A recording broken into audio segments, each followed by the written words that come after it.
Richard here, and in this video I'm going to go into the 3 things that really helped me master my internal world and allowed me to shape my external world as I wish. These 3 things is going to help you master your internal world as well, so then you could create your reality as you wish without being a slave to your external world.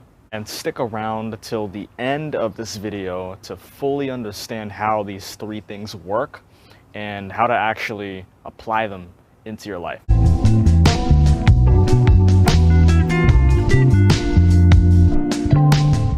Before I get into it, if you want to get access to my free ebook, Manifest Your Ideal Life Faster, and this book goes into the 5 internal principles that'll also help you master your reality. If you want to get instant access to this book, I put the link in the description box. So go down in the description and click the link at the very top to get instant access to this book for completely free.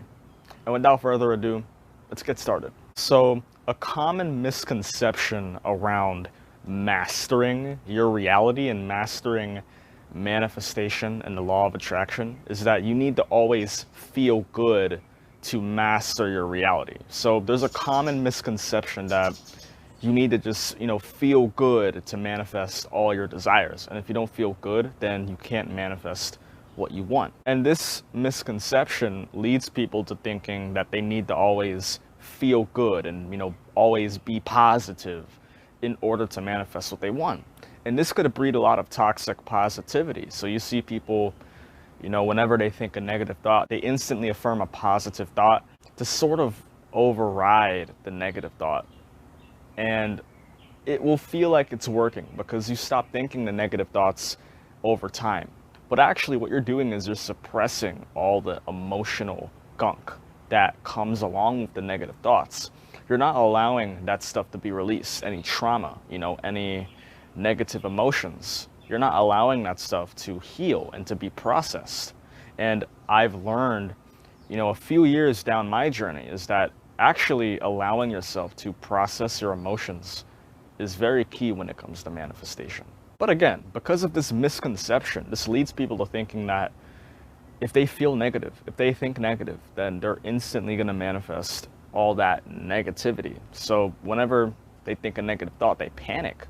They try to avoid the thought through distractions like social media. It could be television. It could be through texting someone. There's so many forms of distractions out there. They could even fight with their thoughts and emotions. They could have this inner struggle. They try to force themselves to think positive, and they try to just, shove their negative emotions down into a pit, but they constantly keep arising. They come back when they least expect it to. And this is when you enter into a cycle where you're constantly avoiding and fighting with your emotions and thoughts. And if you have this avoidant relationship with your negative thoughts, you're going to find that you may experience situations in life that create this emotional negative reaction. And this emotion is what sparks a sea of negative thoughts in your mind. But again, if you keep avoiding both the emotions and the thoughts, then you're not going to get anywhere because you're just running away from yourself. Is that a solution? Do you want to run away from yourself? Needless to say, when most people avoid their emotions and thoughts like this, they don't actually create what they want because they're not allowing themselves to clear away that internal muck. And they're not clearing their internal world. They're not allowing themselves to heal. And so you can consider this to be an act of resistance when you avoid your emotions or when you fight your emotions, or both. Both are an act of resistance. Fighting internally, if you fight, you're resisting. But if you avoid, that's also an act of resistance because you're trying to avoid. And try is out of effort. Effort could turn into resistance. It's very important to keep that in mind. To become a master manifester of your reality, this leads me into my first point, which is to learn acceptance and allowance. What a master manifester does is they're able to accept their emotions, the thoughts, the unwanted things that they don't want to look at, any past traumatic experiences. Events like these happen, and they acknowledge that. They don't try to fight it. They don't try to avoid it. Instead, they simply embrace it. Stop trying to avoid and fight your negative emotions and pedestalizing positivity so much, because you're bound to feel negative every once in a while. And if your reaction is to constantly resist and avoid the negative thoughts and emotions, or maybe even the unwanted events, then you're always going to struggle. And you're never going to feel at peace, because you're always going to be fighting with yourself. The current circumstances, the current thoughts, the impulsions, the emotions, really sit with that. Don't react. When you're able to sit with these emotions and not react on to every whim of those emotions, and you're able to accept them, inner acceptance, then you actually allow it to die down in a very healthy manner. You're not avoiding it, you're just allowing it to be processed. And this is very important. Just because you feel negative, do you really think you're going to manifest everything you don't want? No. If you allow yourself to feel negative right now, you allow those emotions to pass. And when you allow those emotions to pass, you release all that pent-up resistance that was blocking you from receiving what you did want. But what was creating the resistance was how you're responding to those negative thoughts and emotions and the unwanted events. It's not the emotions itself, it's your relationship towards the emotions and what you do when they come up. It's very important to understand that a master manifester does not react to their impulses, their emotions, and they're able to accept even the unwanted emotions, the unwanted events, the unwanted thoughts, and embrace it fully without reacting and just sitting in that. And by doing this, they allow it to be released. And when you do this, you allow the internal emotions that die down. And when the emotions die down, the thoughts will also die down. And when you're internally clear, your external reality is going to reflect your internal world. So any unwanted events, any unwanted circumstances is just gonna pass. But notice how we got there. We only got there through acceptance. We didn't try to force anything. We accepted everything as it was, right? We could have still taken action. I'm not saying that acceptance requires you to stop taking action. You could still take indifferent action. You could be like, okay, well, I don't know how I'm gonna turn this around. I don't know if this is gonna work out, but I only live once. Let's just see what happens. You can still take indifferent action and the end result will be the same. But it all starts with your inner world. If your inner world isn't that of acceptance and indifference, then no matter how much action you take, you'll never really get your desired results. And even if you did, you'll find that it'd be inconsistent. It'd be very wonky. Most people try to force change in their reality. They take action with the intent to force change in their reality. And because of this forceful intent, they allow that unwanted reality to remain, because you cannot force change in this physical reality. You can't force anything. To further elaborate on, force, by that I mean the intent that's driving you. If you're trying to physically force change in your life, you create internal resistance. And that internal resistance is what allows the unwanted reality to remain in your life. The master manifester is able to accept even the resistance. They don't try to fight it. They don't try to fight their reality.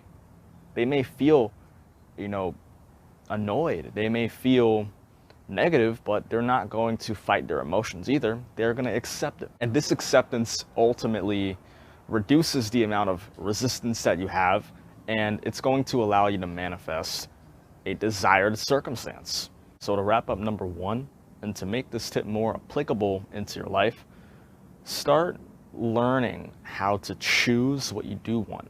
You know, mentally choose what you do want to experience, but also learn to accept the possibility and the existence of any unwanted circumstances, and even the emotions, even the thoughts, but particularly for your external reality, accepting that what you don't want could very well happen. And I know this does seem counterintuitive, but when you accept what you don't want and its possibility of manifesting, it could actually manifest, then you release the resistance that was blocking you from what you do want. And so this is very important to understand, because most people think that accepting what they don't want is bad, so they keep trying to avoid what they don't want, but then they only get more of what they don't want because they're trying to avoid. Their intent is to avoid, but you can't avoid what you don't want. That's not how it works. If you don't want to manifest something, you need to accept that very possibility of it manifesting. Because when you accept that possibility, you release the resistance that was blocking you from manifesting what you do want. And so what you don't want sort of just fades away because you've accepted it. You're not resisting it anymore. And what you resist will always persist. And keep in mind, again, that avoidance is also a means of resistance. Learn to choose what you do want and accept what you don't want, so that you can actually move towards your goals swiftly without fighting with yourself and with the unwanted events in your life. Number two is being aware of any emotional impulses to react. A master creator isn't chained to their impulses to react. So whether this reaction is towards any unwanted circumstances, their friends, their family, you know, the people that they care about, it could be for anything at all. They're even aware of when they're not aware. They're aware of when this body, this character, is reacting on impulse. They're aware that they're not this ego, this character. You know, like for example, I call myself Richard Jailall, but at the same time, Richard Jailall is only a character, and I am not the character. And even then, you could question, well, who is this I that I'm referring to? To be honest, I couldn't even answer that question. That's just something that's beyond this human comprehension. That's something that's completely beyond this mind's perception of what it thinks this character is. The mind cannot answer this question. Most people tend to identify with this character so much that there's no difference between the infinite awareness and this character that they're identifying with, because they're identifying with this character. And so there's no difference between this awareness and the character. So any emotional reactions, you know, any emotional urges, they're always subject to those bodily emotions because they're identified with the body, including the mind. They're identified with the thoughts and the emotions.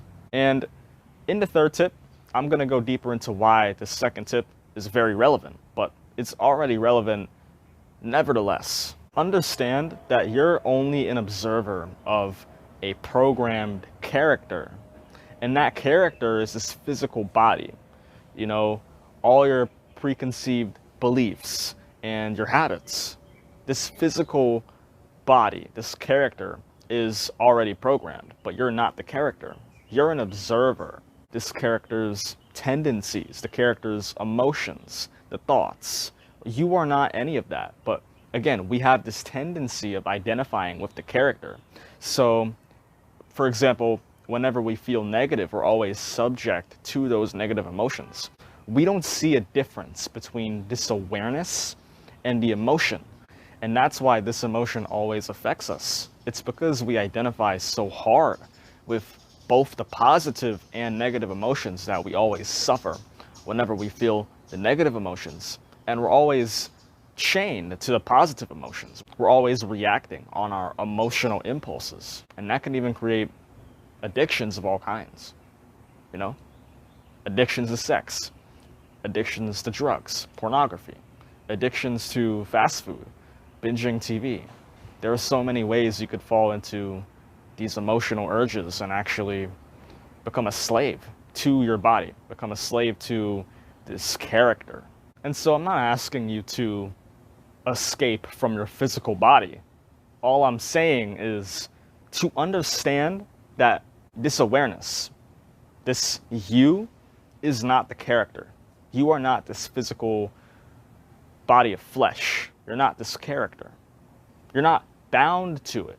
You're inhabiting this character, but you're not bound to this character. Most people's character is sculpted by a very young age, by external sources like society, family, friends, teachers, social conditioning. So this character is conditioned with all these beliefs, habits, ideologies, things that shape our identity, this character's identity.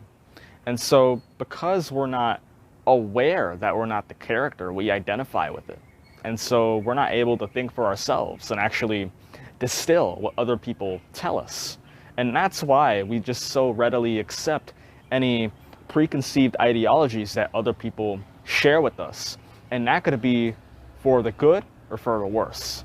But in most cases, most people are conditioned with beliefs and ideologies and habits that don't really serve them and that they don't want to have. But again, from a very young age, they just accepted it because they didn't know any better. All this social conditioning has conditioned this already built character to have all these preconceived reactionary impulses and all these beliefs. And so by the time you're aware that you're not the character already has all of this conditioning within it. So you will see how, whenever you experience a challenge, for example, you instantly feel this urge to be a victim and react, And what a master creator does is that they learn to cultivate their own inner world without external influence. So in order to do that, they must dissociate themselves from the character. And you can't completely do that, but at least from a standpoint of awareness, you can disconnect yourself from the character and actually observe the character rather than identifying with the character and thinking that there's no separation between this awareness and the character. Learn to cultivate your internal world rather than allowing other people to do it for you. Because if you allow other people to do it for you, then you will most likely have an internal world of things which you don't want to have. So by the end of this video, I'm also going to share with you a video that can help you do that. Also note that when you don't react to your emotional impulses, you're not subject to life. When you don't react to any negative thoughts and emotions, you're not subject to those thoughts and emotions. And instead, those emotions, every urge, they'll die down and they'll become easier to manage. But when you have this reactionary relationship with these bodily emotions, you're always subject to them.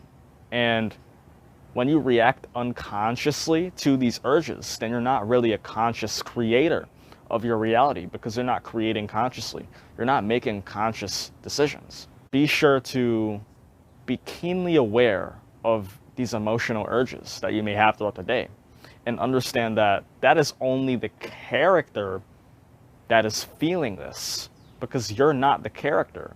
But if you identify with the character, then you're not going to see the difference. The third tip has to do with unexpected setbacks and how most people tend to interpret these setbacks. In life, whenever we set an intention to move towards a goal, depending on how much action you take, it doesn't matter But all that has to happen is for you to make that mental intention to move towards a goal.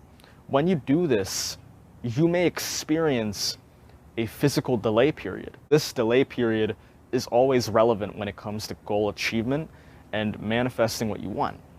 But it's more prominent when it comes to longer term goals that require more of an internal shift on your part.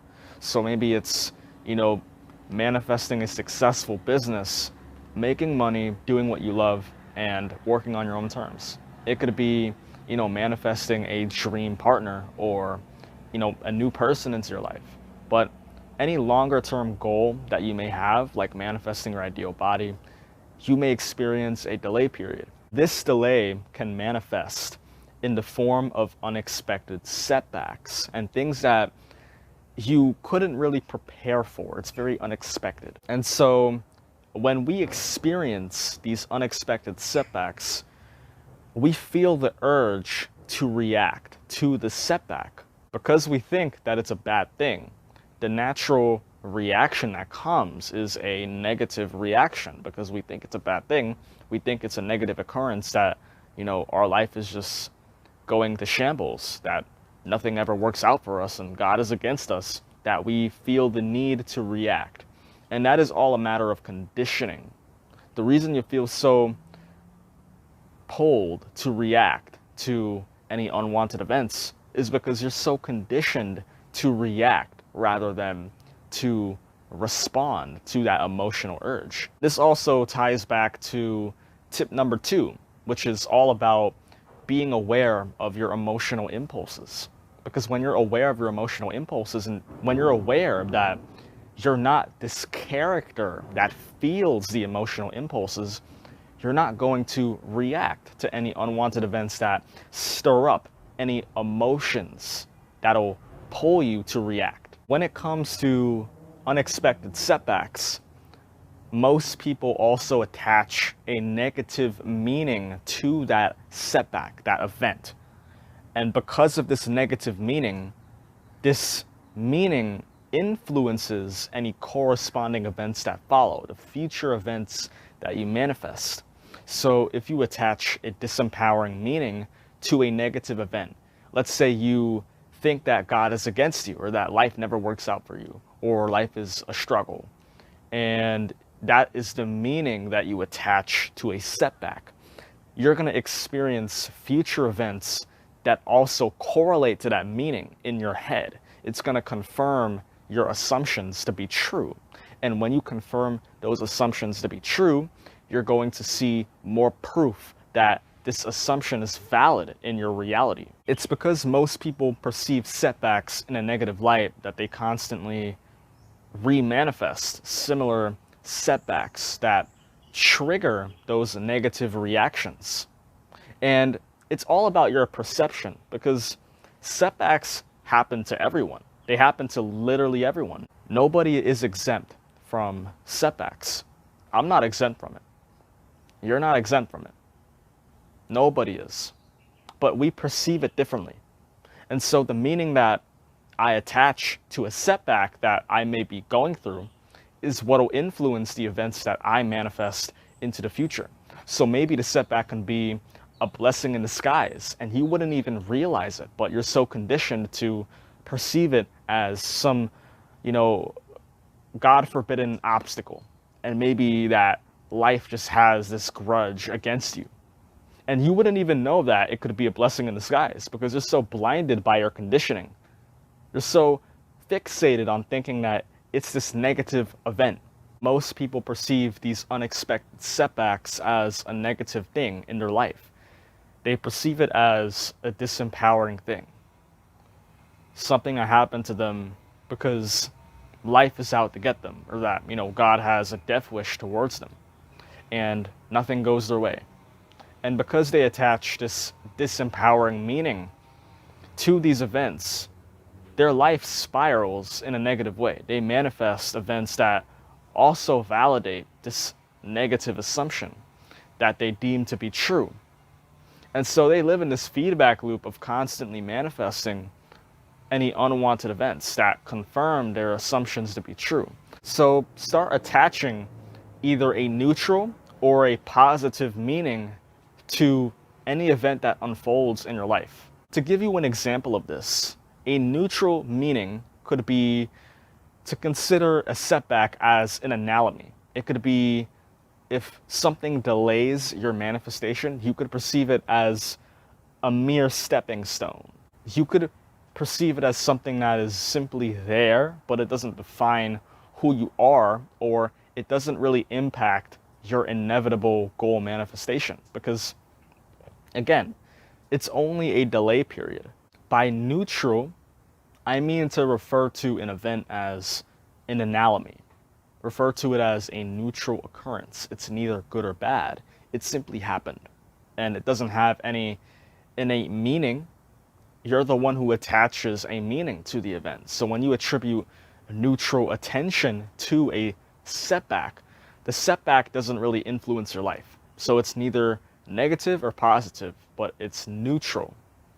So you can do that. If you really can't attach an empowering meaning to an event, at the very least, understand that it is still a neutral occurrence, right?